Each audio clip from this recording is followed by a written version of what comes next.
Okay, we're going to begin our program now. I'd like to welcome everyone to the third in our three-part series with Eric Gertner about recovery.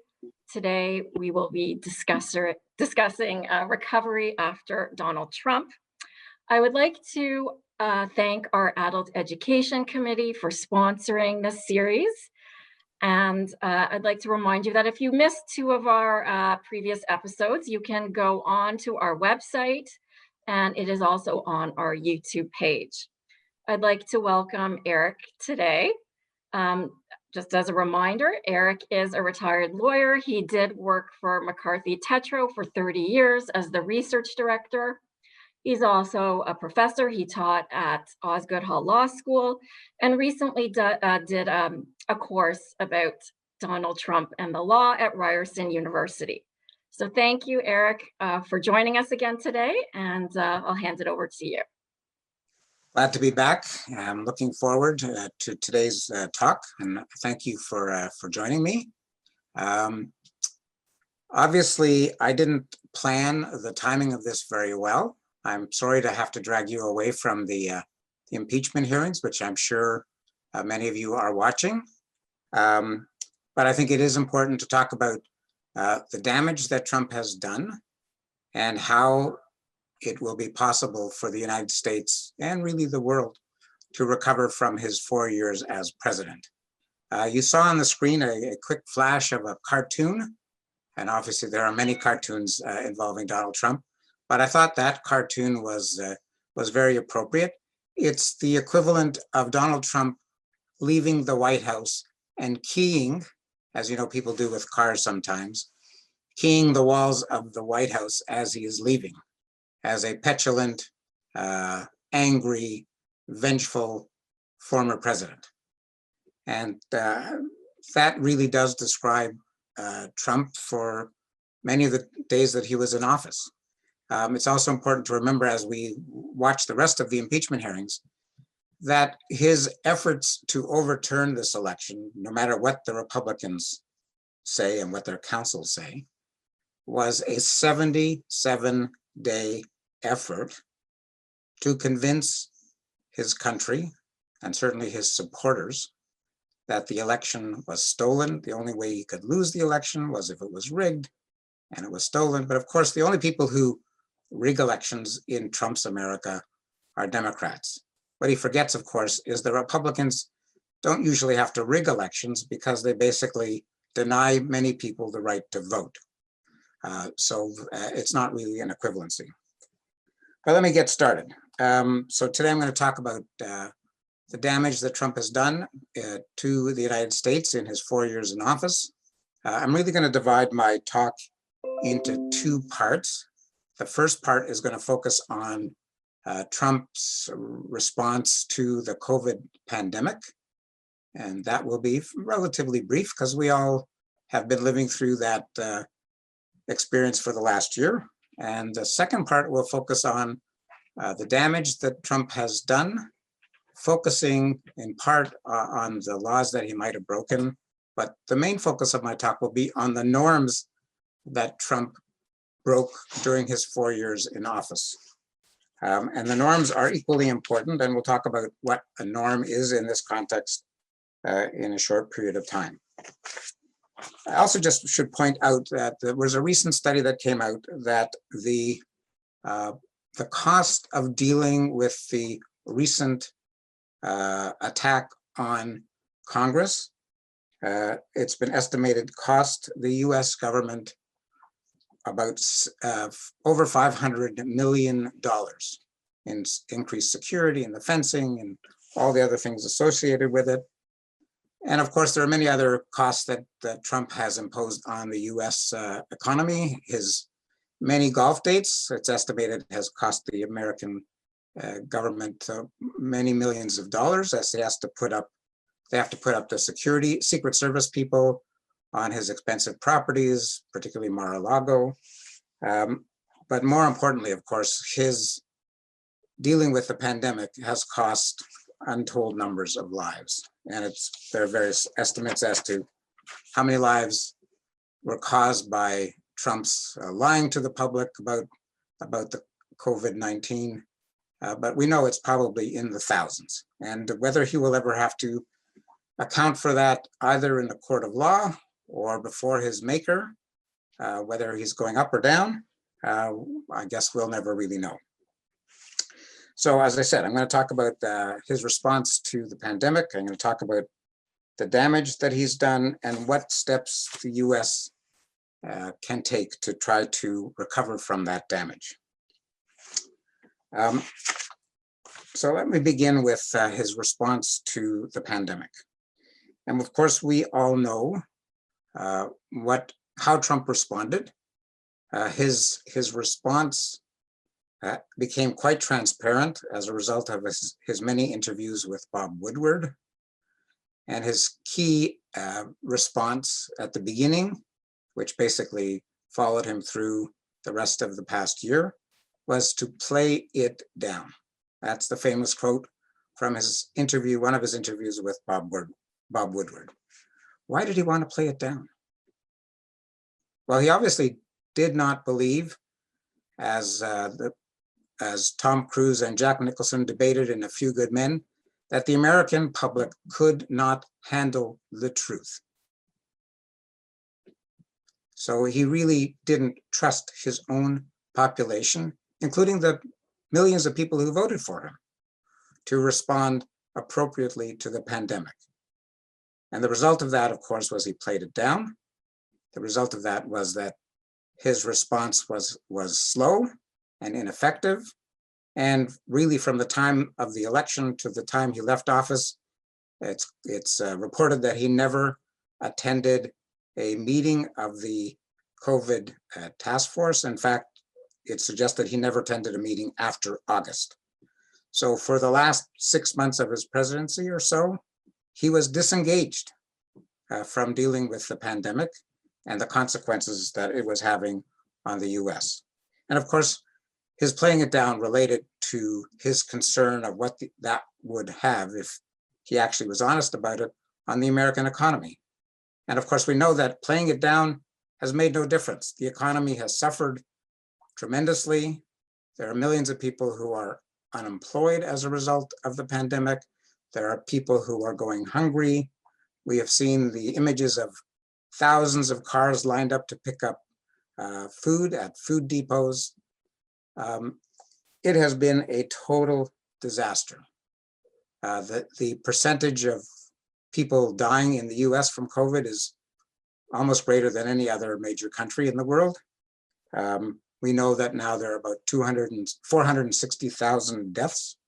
And we also know that that count probably undercounts the number of deaths related to COVID.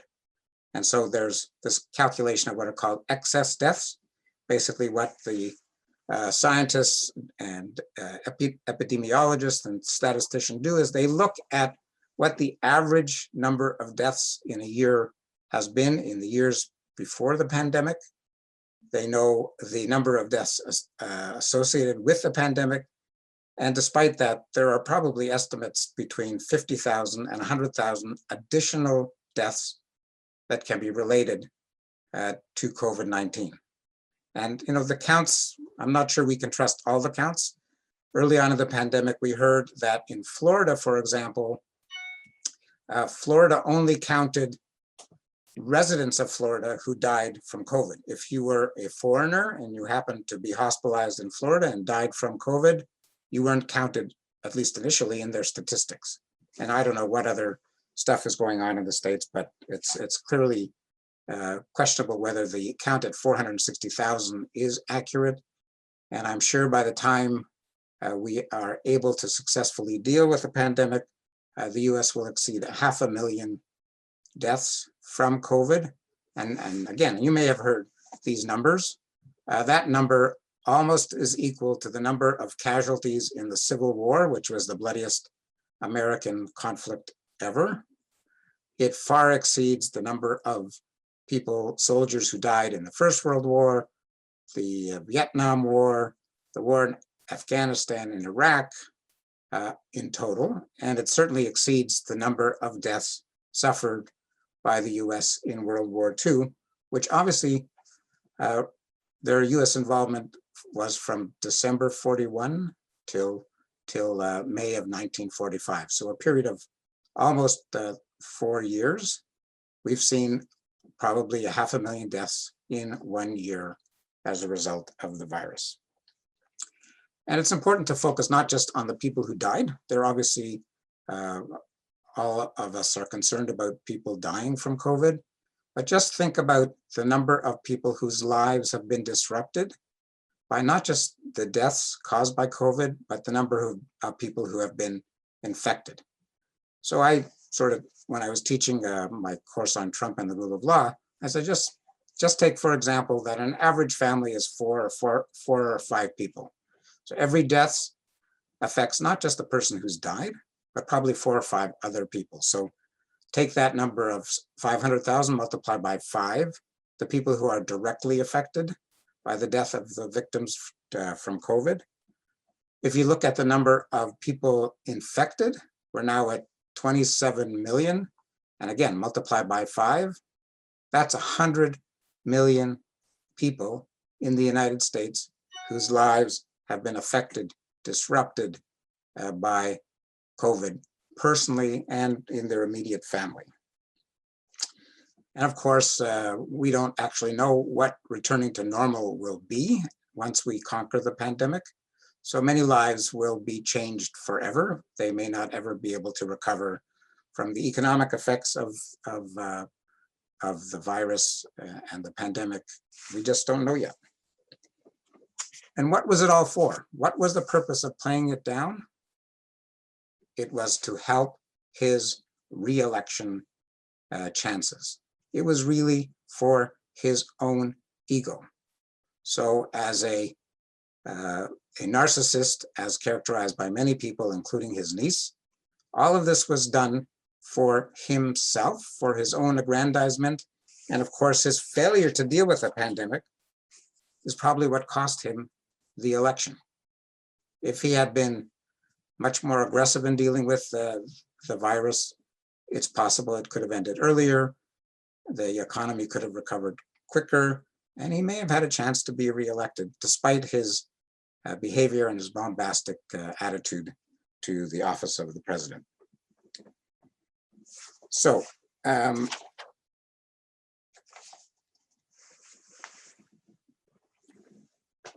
I think that sort of sums up his response to COVID, but I think it's not just his own personal response, it's what he caused the people in his administration to do. So we saw a report last week or the week before about people who were rewriting the guidelines being issued by the CDC. And we have those, a couple of people with incredible medical pedigree, Ivanka Trump and Kellyanne Conway, who were responsible for making or suggested changes to CDC guidelines.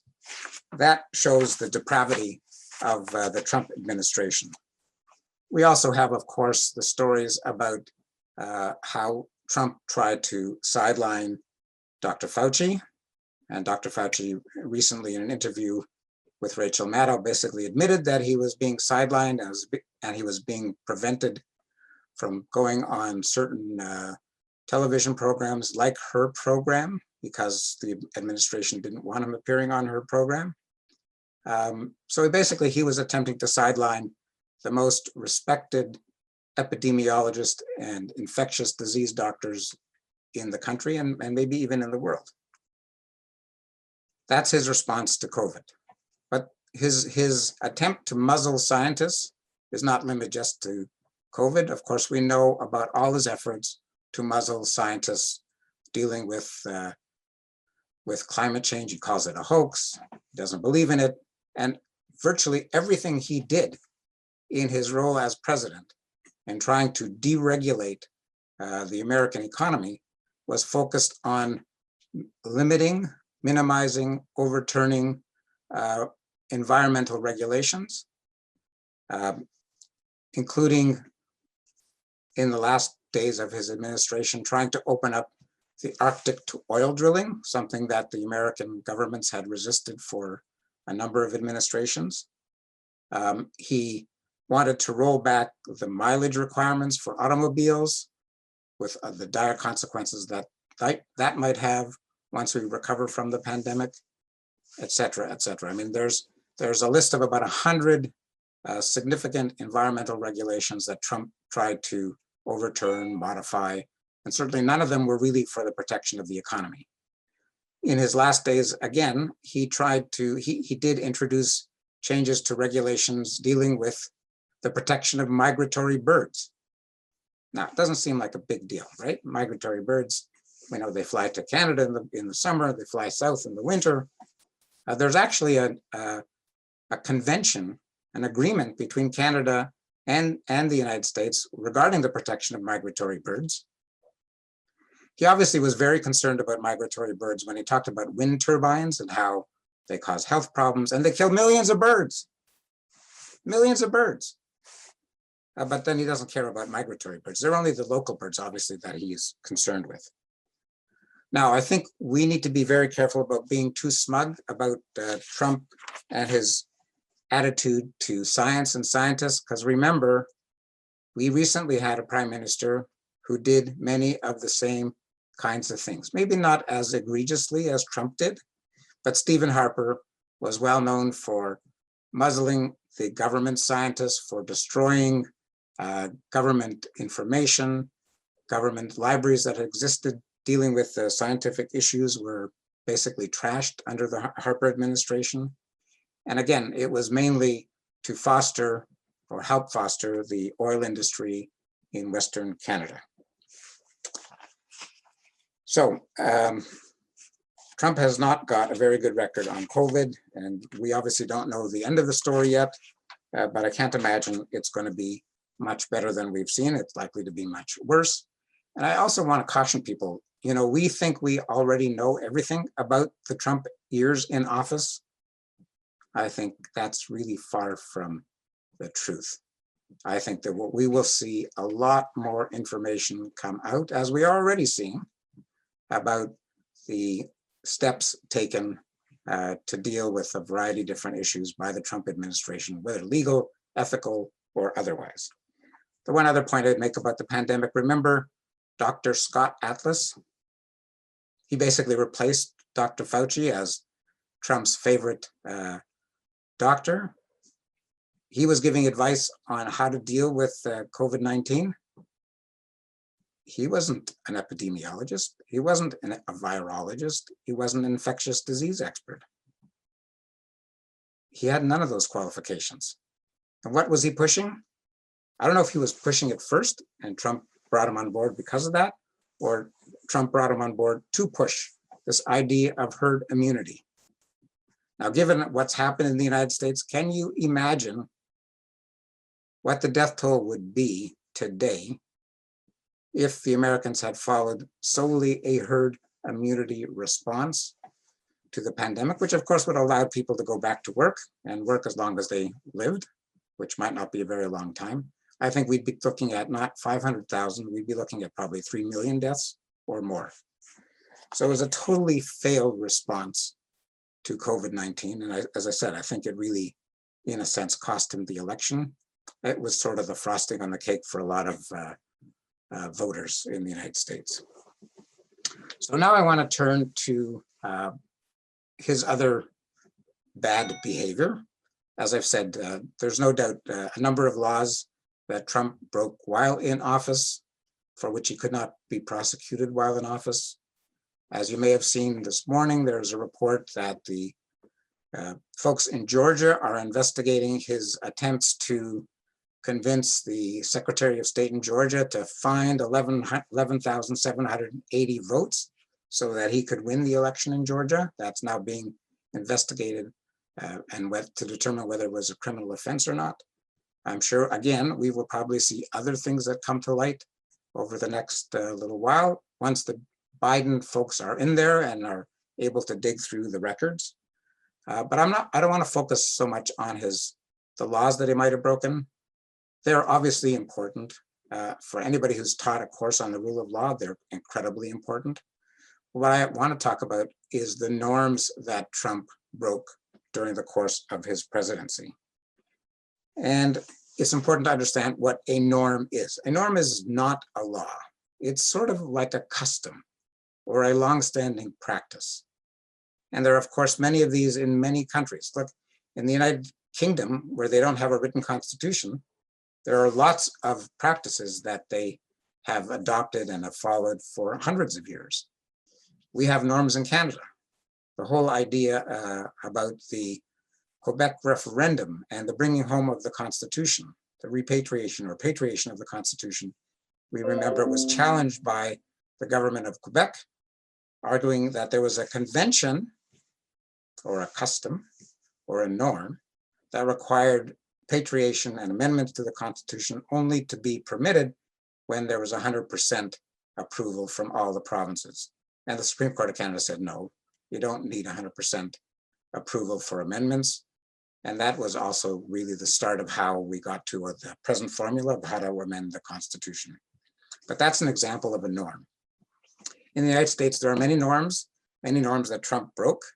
And I'm going to review some of those as we spend a lot of the rest of the time. And hopefully at the end, I can talk a little bit about whether it's likely that Trump will be prosecuted for offenses either at the state level or federal offenses, like the potential offense in Georgia, after he's left office, whether that's appropriate, whether that will be something that people will push or something that people will try to avoid.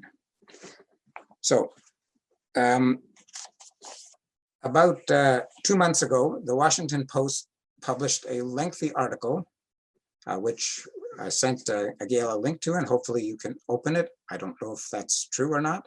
It was called The Abnormal President, and it focused on 20 norms that Trump broke while he was in office. I mean, it obviously doesn't go into the less significant, like Trump's language as president is hardly up to the norm of what we expect of presidents. His attacks on the media. Now, lots of presidents have had disagreements with the media, but other than perhaps Richard Nixon, no other president in modern times has called the press the enemy of the people. That's something really that you see happen in dictatorships and fascist regimes like Nazi Germany, who actually used that terminology. So this article focuses, as I said, on 20 norms. I don't have time to talk about all of them. There's also another article which I provided a link to. It's an article by a Washington Post reporter, Amy Siskind, which is "This is Not Normal, a guide to what the next president will have to unwind," which is again, how do we get back to the norms that were broken by Donald Trump.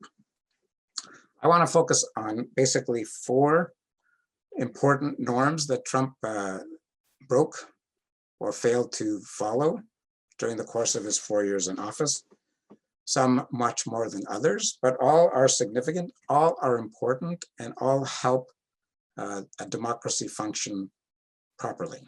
So the first one I want to focus on is his interference with the administration of justice. The job of the president is not to determine who should be prosecuted, who should not be prosecuted. That's the role of the Department of Justice. The Department of Justice doesn't need advice from the president on who to prosecute and who not to prosecute. And in fact, up until Donald Trump, there was a general norm that the president did not interfere with the administration of justice. Just think back to the many ways in which Trump did, in fact, attack the administration of justice or attempt to interfere with the administration of justice. Here's just a few. His interference in the prosecutions of some of his compatriots, his enablers, like Michael Flynn and Roger Stone. Those are just probably the 2 best examples of Trump's efforts to interfere with the administration of justice. by saying that they weren't being treated fairly, which is not something that the president should be commenting on, particularly when the issues are before the court. Criticizing the judges when they made adverse decisions, saying again that these individuals aren't being treated fairly, and they're his friends, and that's just not what a president is supposed to do. I'm not even talking here about his 10 or 12 examples of obstruction of justice listed in the Mueller report, for which he hasn't been prosecuted, and which of course he could be prosecuted after he's out of office, like now. But he's also done other things that, again, just aren't part of the American normal presidential behavior. Calling for the imprisonment of your opponents. It's not something that American presidents have done. And of course, he did that with Hillary Clinton. He gleefully joined in the calls to lock her up. Not something that American presidents should be doing. When cases, other than cases involving his compatriots, came before the court, which were attacks on his administration's policies, did he simply accept the result from the court and appeal? No, never. He never did that. Just think of the original Muslim ban cases. He criticized those judges terribly when they decided cases against him. When the judge with a Mexican heritage decided issues in the Trump University fraud case against him, he called out the judge and said, obviously he's against me because he's Mexican, which of course he's not, he was American, because of my policies regarding the wall between the United States and Mexico. This is not something that a president, or in Canada, a prime minister, would do or should do. That's clearly an interference with the administration of justice. Trump even went so far to criticize the Chief Justice of the US Supreme Court, John Roberts, when cases before the court went against him, and John Roberts was part of the majority in making decisions against him, like whether he's bound by law, whether he's above the law, whether his abortion decisions should be attacked or not attacked. This is not something the president normally does. So the question is, how do we deal with those kinds of problems going forward? Can we just rely on the present president and future presidents to go back to doing things the old way? I don't know. Certainly there are approaches that can be taken to ensure that that happens. Another way that he interfered in the administration of justice is he frequently prevented people in his administration from testifying before Congress. People would be subpoenaed and they would be told they can't appear, which meant that either the House or the Senate would have to subpoena people, and then even when they didn't appear after that, they had to take the cases to court. And of course, we know that many of those cases never ultimately made it to the Supreme Court because it takes a long time for these kinds of cases to get heard by the Supreme Court and then to be decided by the Supreme Court. So many of the people who could have given evidence in his first impeachment, whether before the Judiciary Committee or otherwise, they just didn't testify. And the people who did testify, who he didn't want to testify, what happened to them? Think about the military officer, Alexander Vindman, who did his duty as a national security officer and testified in Congress about his understanding of Trump's dealings with the president of Ukraine. He was dismissed from his position. Not only was he dismissed, his brother, who had nothing to do with that, was also dismissed. And of course, there was the ambassador to the Ukraine, who basically was left to hang by Trump and his Secretary of State. These are not normal things that happen in the US. Number 14 in the list of 20 in the Washington Post article about the abnormal president is one that is particularly of interest to me. And it's the use or abuse of his pardon power. There's no question that Trump, as president, has broad discretion to grant pardons, to grant clemency, whether it's a full pardon or a commutation of sentence. And we know that Trump exercised this power about 200 or so times. Some of them were situations which would probably normally have happened. People serving long sentences for under the 3 strikes you're out law in the US, which has been now lifted. But there are many other examples of individuals who were pardoned by Trump for his own purpose, or who were fellow travelers with him, con artists, people who had defrauded Medicare for millions of dollars. He could understand what they were doing because that's his thing. He's a fraudster. He's a con man. That's what people said. So he, as I say, he abused his pardon power. But the worst examples in my mind are 2 cases where he exercised his pardon power. One was earlier in his administration, and the second one was more recently, towards the end of his administration. The first involved a group of Navy SEALs who were involved in combat in Afghanistan.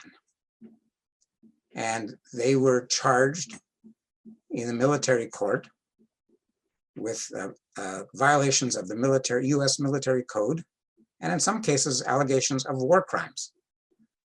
One of them in particular was charged with a war crime or dishonoring his position because he had a picture taken of himself over a dead Afghani civilian, which is a violation of the rules of the Geneva Convention. Those 3 soldiers were being prosecuted. A couple of them, the prosecutions had been completed and they'd been convicted. The third was being prosecuted only under the military code. What did Trump do? He pardoned all of them. Not only did he pardon them, but he extolled their virtues as American soldiers involved in torture. Something, again, prohibited by the Geneva Conventions. Not only prohibited by the Geneva Convention, it's prohibited by US law. And we all remember stories about the use of torture under the Bush administration after 9/11, and it was very controversial. Ultimately, the US Congress enacted legislation prohibiting the kind of behavior involved in the cases after 9/11. This didn't matter to Trump. In fact, he argued in favor of torture while he was running for president and while he was president, despite the fact that there's absolutely no evidence that torture is effective in most cases. So he let those 3 Navy SEALs get off. Worse than that, he let 4 Blackwater contractors operating in Iraq off of charges of war crimes, being prosecuted in the US, not in Iraq. He pardoned all of them. These are people involved in war crimes, and contrary to conventions to which the US is a party, just obviously didn't matter to Trump. I think it's really interesting that we are now 75 years after the first of the 13 war crimes trials after World War II against the Nazi regime. The first trial was known as the International Military Tribunal. The court was composed of a judge from each of the allies, major allies, France, England, Russia, and the United States. It's not the one that's the subject matter of the movie Judgment at Nuremberg, even though there are 4 judges in that case. That's actually a misrepresentation. But it's the International Military Tribunal that established the propriety of convicting people of crimes against humanity and war crimes. And the first of those trials took place in the beginning in November of 1945 and ran until October of 1946. So we're right in the middle period of the 75th anniversary of that trial. And in the midst of that, Donald Trump pardons American, not even soldiers, contractors working for the American military from cases involving the murder of Iraqi civilians. That's how depraved I think Donald Trump really is. The last one I want to talk about briefly is the undermining of democracy, of any norm that should be of concern to Americans and people around the world really who believe in democratic government, is Trump's efforts, I would say from the day he became president to the day he left office and even after that. What he has done is he has consistently undermined US democracy. How did he do that? Well, first of all, before the election in 2016, he refused to say whether he would accept the results if he lost. And we know that even as the election was going on, he kept complaining about if he lost, it's obvious that the election was rigged. As if, he can't lose. I mean, he's so popular, he couldn't lose. And of course, we've seen that in spades now with the most recent election in 2020. As I said, he carried on a 77-day campaign against the results of the election, attempting to influence secretaries of state in a number of different states, Michigan, Georgia, Arizona. This is not what a president does. The peaceful transition of power in the United States is one of the hallmarks of their democracy. It's what makes the US a great democracy. In 230 some odd years, they have never had an election transition which has gone the way this one has. His undermining of democracy included the fact that, of course, Hillary only got more votes than him in 2016 because there was fraud in the election. There was so much fraud that he set up a commission to investigate the fraud. Have we heard anything from that commission? Nada. In fact, the commission was disbanded about 11 or 12 months into their work. Why? Because there is absolutely no evidence of widespread fraud in the American election system. And in the most recent election, we have the people involved in cybersecurity, the Department of Justice. We have 60 courts who have said there is no basis upon which to overturn the results in any state. Yet here was Donald Trump firing up a mob, which we know resulted in an attack on the US Capitol. This again is not something that should happen in the US or in any democracy, and it's certainly a violation of any norms that we have generally followed. So what can we do about this?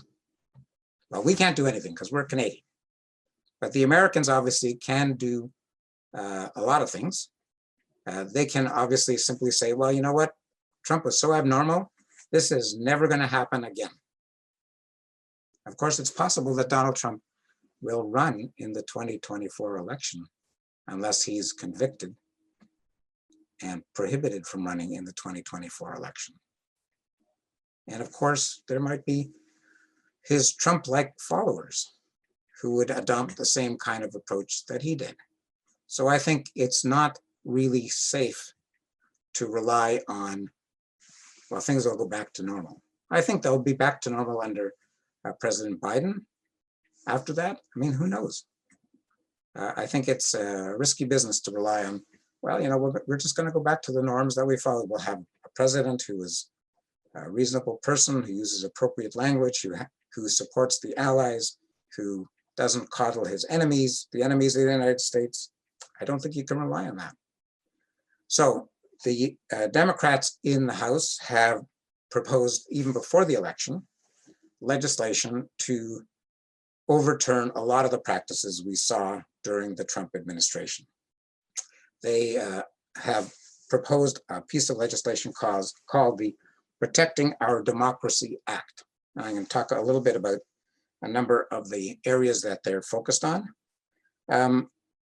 They're not, the Democrats in Congress aren't the only ones proposing changes to American practices or laws. The Brookings Institute has also made similar recommendations, and there's a recent book by Professor Goldsmith and another called After Trump, Reconstructing the Presidency, which also talks about what needs to be done to bring things back into order. Now, this is not the first time the Americans have had to deal with this kind of problem. You will all remember the Watergate affair, the resignation of President Richard Nixon after the ousting of his vice president, Spiro Agnew, which meant that Gerald Ford became the president. Nixon at least had the good sense to resign and not be impeached, and he was basically told he was going to be convicted by members of his own party, so it made sense for him to resign. Of course, as we now know, he could have been impeached even after he resigned, as we're seeing with Donald Trump. But after that, and because of the things that happened in the course of Watergate, when Jimmy Carter was elected president in 1976, one of the goals of his administration was to bring integrity back into the US administration and US law. And one of the things that he proposed and was adopted was the appointment of inspector generals.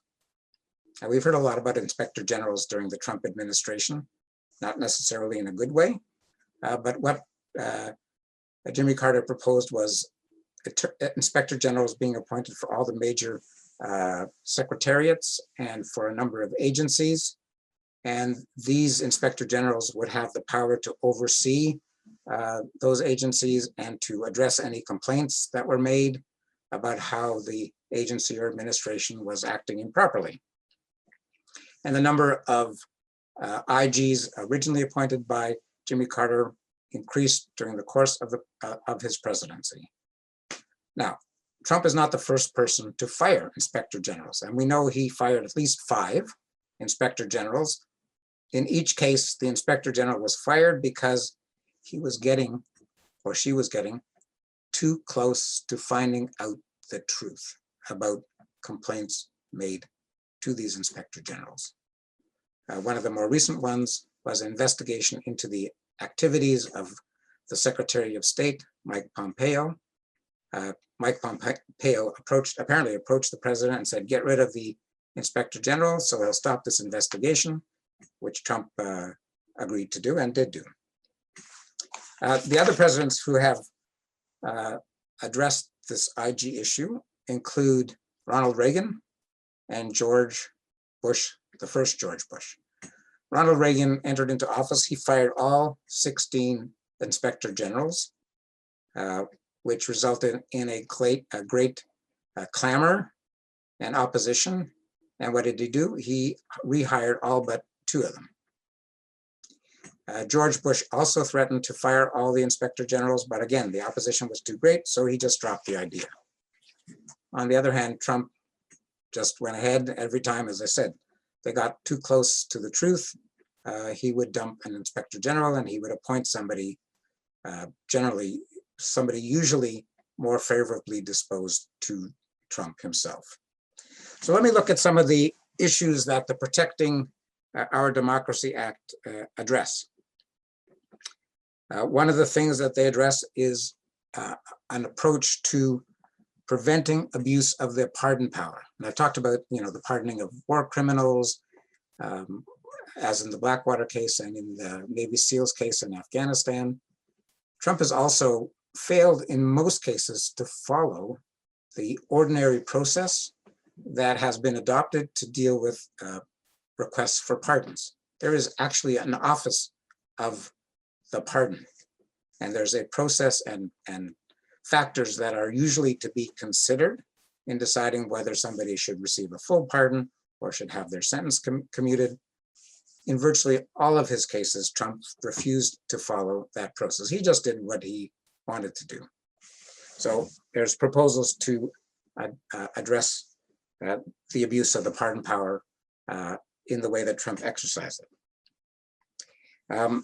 There are also proposals to ensure that no president is above the law. And we know that the Supreme Court of the United States, in one of the recent cases involving Trump's tax returns, basically decided that no president, no one in the United States, including the president, is above the law. So there are proposals of how to address that. The main obstacle, of course, is guidance that was provided during the time of the Nixon administration about whether the president could be indicted for offenses which they were investigating in the case of Nixon. It actually didn't originally have to do with Nixon at all. It had to do originally with the vice president, Spiro Agnew, and whether the vice president could be charged while in office. And so most of that memorandum that deals with the issue of indicting a sitting vice president, as I said, dealt with the vice president, there's a throwaway paragraph saying, well, the same applies to the president. So obviously that is simply an internal ruling in the Department of Justice that could be addressed by legislation. Another thing that the Protecting Our Democracy Act addresses is the whole issue of emoluments. These are benefits that a president might receive while in office. The big concern with Trump, well, there are many concerns, but insofar as foreign governments providing benefits, they really have to do with the Trump Hotel opposite the White House in the old post office building in Washington. And of course, that became the place where most foreign dignitaries would stay because that would please Donald Trump, no doubt. And from that, Trump obviously benefited. We know that Trump claimed that any profits he earned as a result, he gave to charity. We will find out whether that in fact is true or not. Another issue that they want to address in this legislation is enforcing congressional subpoenas, providing a swifter method to enforce congressional subpoenas so we don't get the foot dragging or ragging the puck as Trump did with the many people subpoenaed for the first impeachment hearing. Another area that they've examined is interference with Congress's decisions of how to spend money. Congress has the power of the purse, and they decide how to allocate the funds that the US government raises. Of course, Donald Trump decided, well, that wasn't going to apply to him, and so he decided he would divert funds from the military to build his pet project, which was the wall. There were obviously attempts to stop him from doing that.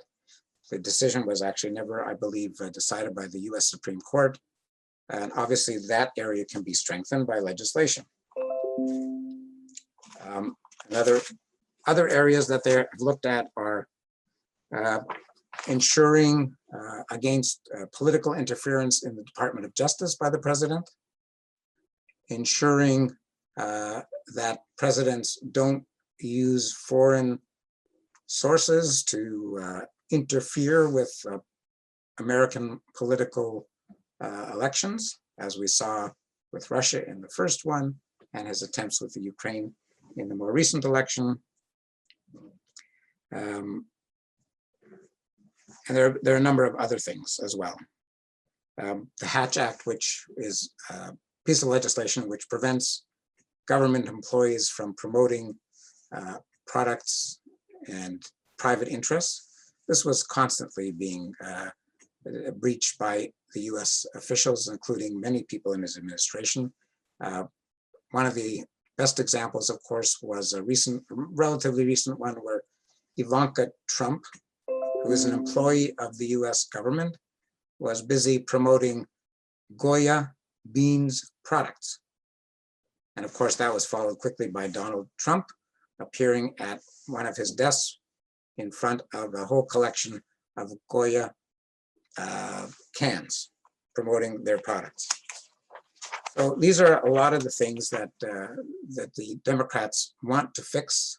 And now that they have control of both the House and the Senate, it's quite possible that we will see something like the Protecting Our Democracy Act enacted in the US in the next year or so. I think if they're going to do it, they're going to have to do it before the next election, because their control of the House is not as great as it was in 2018. And one never knows what happens with these elections. So the last thing I can talk about very briefly, and then take some questions from you, is prosecuting Donald Trump.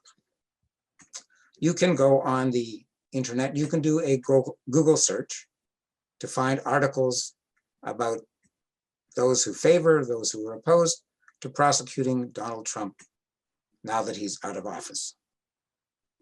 A Google search that I did basically brought me about 20 million hits. So this is a big topic. But basically, there are two camps.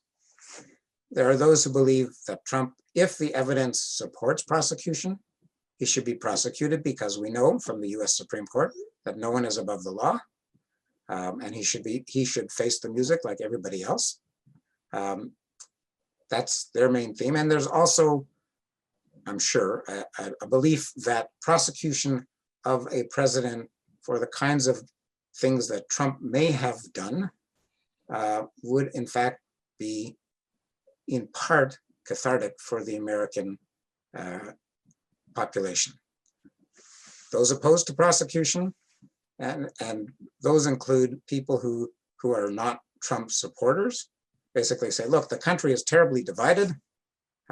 Prosecuting Trump now would divide us even more. So therefore, don't prosecute.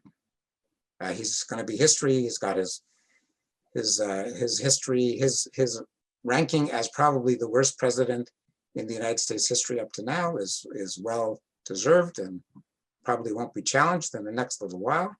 So let sleeping dogs lie. Personally, as somebody who has spent almost 40 years as a lawyer, somebody who believes in the rule of law, I think if there is evidence to support charging and trying Donald Trump, that must be done. Otherwise, basically, they will be putting a lie to everyone in the United States is equal under the law.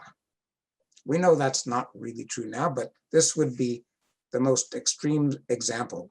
A man who is probably guilty of numerous offenses. We know he's being investigated in New York. We now know he's being investigated in Georgia. There are allegations regarding his charity in New York State.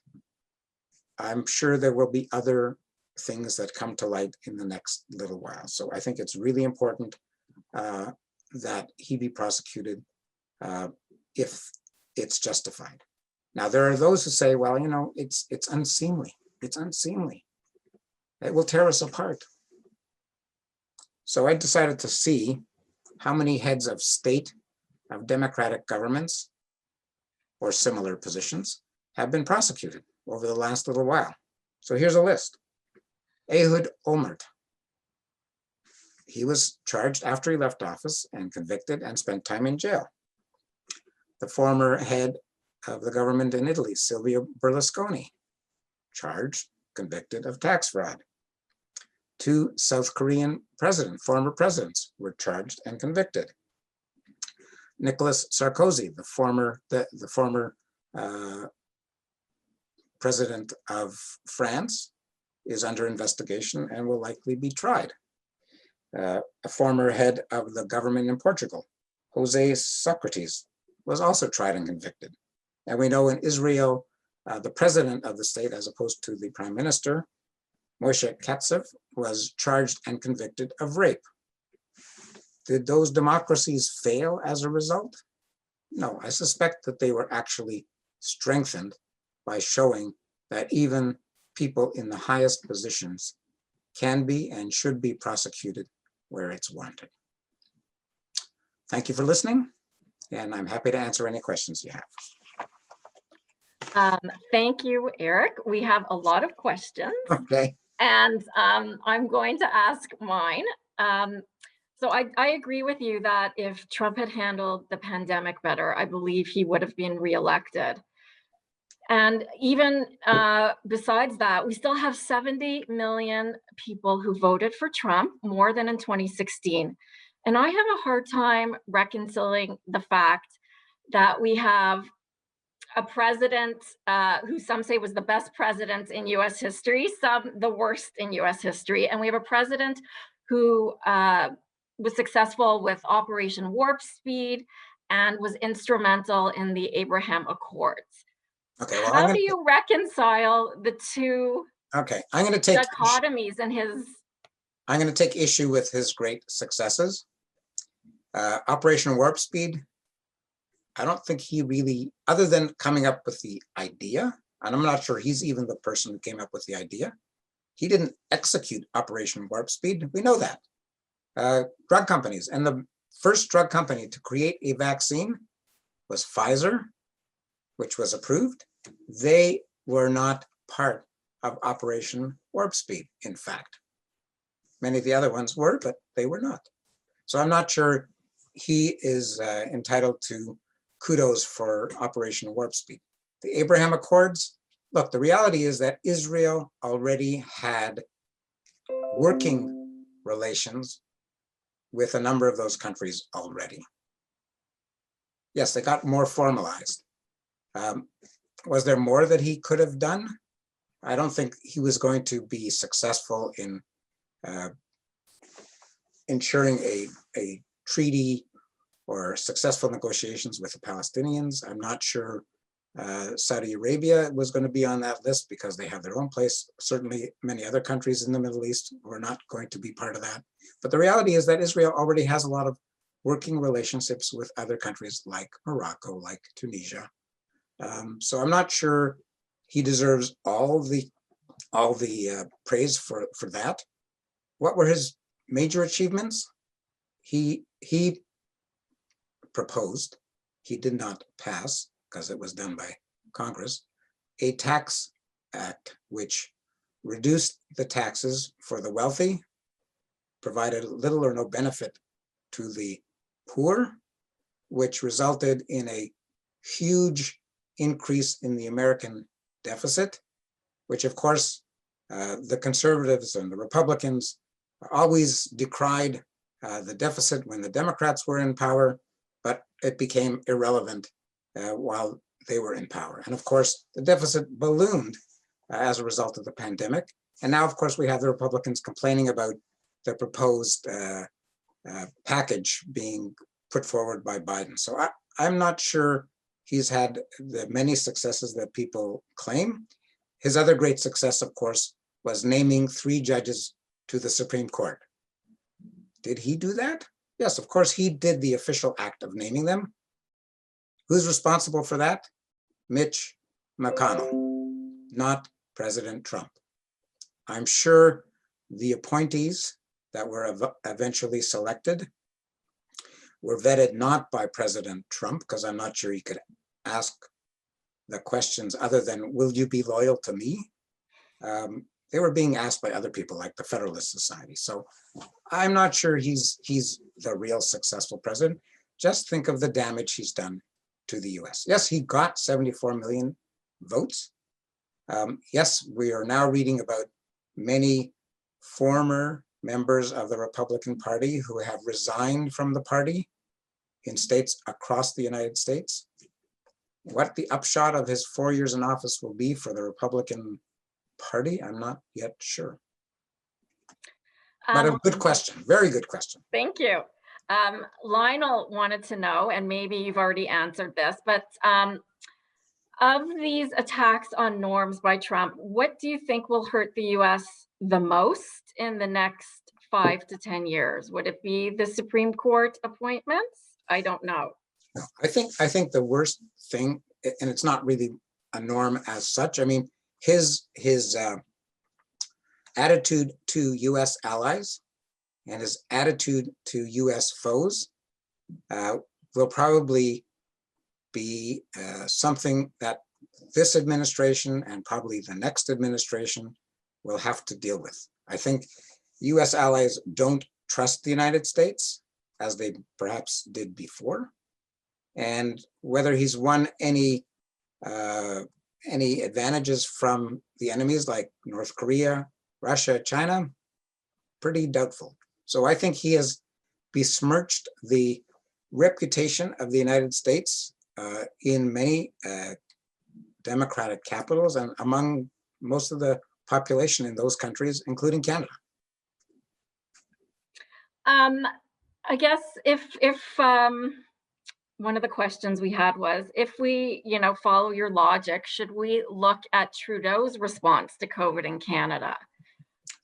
Is his response a failure just as Trump? I mean, we haven't been able as a country to even secure effective vaccine in a timely fashion. Did Trudeau drop the ball too? I think the jury's still out on that. Obviously, Trudeau can't tie the hands of Pfizer and Moderna to the extent that they have production problems. Like we're a small fish in a big sea. Is Trudeau responsible for not acting quickly enough? I think you have to realize that Canada is an incredibly decentralized country.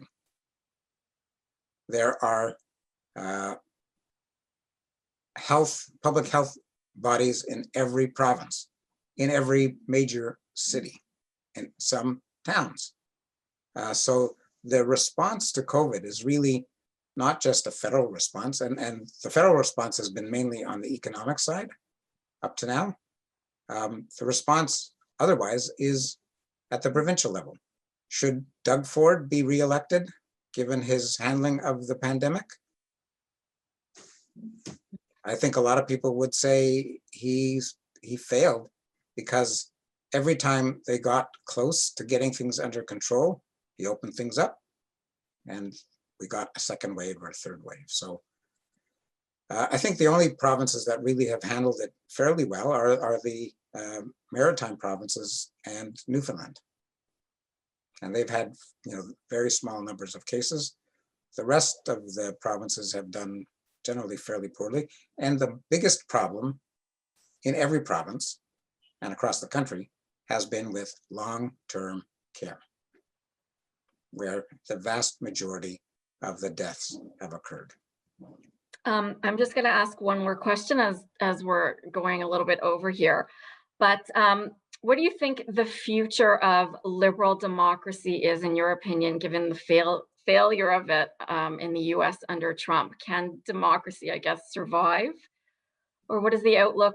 What is the outlook for the next number of years in the US and even Canada? Like, can the US get over this crisis? I think they can. I think they have problems that many other countries don't have in the same vein or to the same extent. The Americans have a history, a long history of division, white nationalism, and I think, if anything, Trump has exacerbated that greatly. And so coming back from that is going to take I think, a lot of work. I think the present administration is obviously got that on the radar. You know, my own theory, and I've said this to other people, is what happened over the last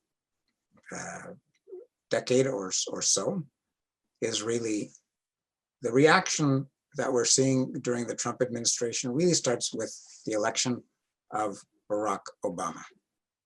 I think the people who are in the white nationalist camp, the people who have a racist background, they could not believe that a Black man could be elected president. Not even once, but twice. And I think when he left office and the next election was between Hillary Clinton and Donald Trump, this is my own personal view. The idea of electing a woman after a Black president was anathema to those same people. And so they could take comfort from a president who, whether he believed it or not, spoke their language, talked about Mexicans as rapists and murderers, who obviously constantly criticized Blacks, those shithole countries in Africa, Black Congress women, Black athletes. He was their guy. So I think they can recover. I'm sure that white nationalism and that racism is going to be a latent feature of American life and politics for a long time to come. That's not necessarily as true in other democracies. Not that we're all free of racism, we're not, but it's not to the same extent, it's not the same history as the United States. Canada has its own problems, the UK has its problems, countries in Europe have it, like France, for different reasons, but I think that can be overcome. And as I think Churchill, I'm not going to have the exact quote, basically said, you know, democracy is a terrible system except for all the other ones, which are worse. Thank you, Eric. I want to actually let our audience know that you will be back on the evening of Thursday, March the 4th, as you will be moderating a discussion with Judge Michael Tulloch. You will be discussing hate crimes and the law. We'll be discussing hate crimes as it relates to the criminal code, hate speech and social media, and Holocaust denial. So look in our daily emails. You can register soon for that program, and we look forward to seeing you, Eric. Again, thank you so much for your time and commitment and spending time with us and our members of Beth Tikva and educating us about the Holocaust and other issues with the law. So thank you very much. My pleasure. And I'm going to give you my email address. Well, Gail, you have my email address. Yes. If any of the people in the audience want to ask questions, I'm happy to try to respond as best I can. Sure, I will be sending out a source sheet for today, and I'll put your email address in that too. Okay, my pleasure. Okay, thank you. Thank you for joining.